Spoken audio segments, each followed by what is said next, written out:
Hi, I'm Sue Price, and I wanted to talk to you about the floods that have been happening in Australia, and in particular in Queensland, the state that I live in. The last 10 days in particular have been quite surreal for many of us. We'd had a lot of rain most of this summer, and we knew we had rising rivers, and there was a threat. And then the threat got closer and closer, and the predictions were being made of what would happen. And so we watched and we waited, and then it happened.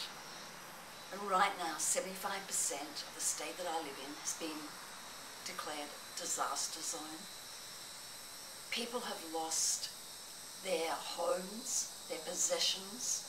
Many businesses have been lost, so people have lost their livelihoods. I'm blessed to be in the 25% of the state that was not in the disaster zone, and while we had a lot of rain, we were relatively unaffected. So the devastation of losing everything is one thing, but then many of these people have found out that their insurers will not be covering them. Now, some people didn't have insurance, and it goes without saying they won't be covered. But for many that did have insurance, apparently it all comes down to the definition of flood, as opposed to flash flooding, riverina, which is a rising river, and storm something or other. So many people are finding out now that they won't have cover. And you know, I'm really grateful that we weren't one of those people that have lost everything, because on reading our policy now, we would not have been covered either. So I encourage you, wherever you live in the world, to understand what insurance you've got, and in the event of a natural disaster, do you have adequate cover?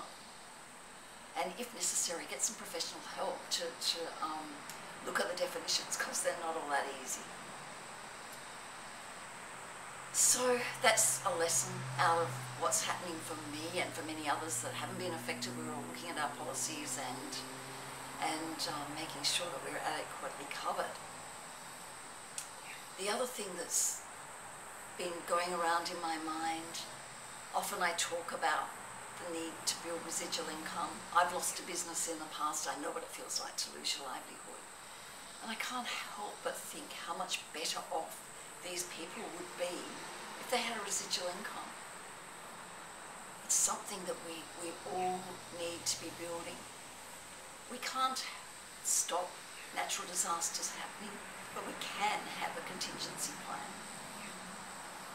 My heart goes out to all those that have been affected and suffered loss, especially those that have lost loved ones. It's a very, very tragic time.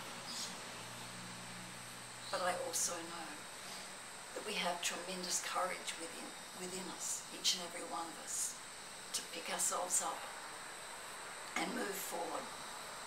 So my heart is with you while you do that, if you've been affected.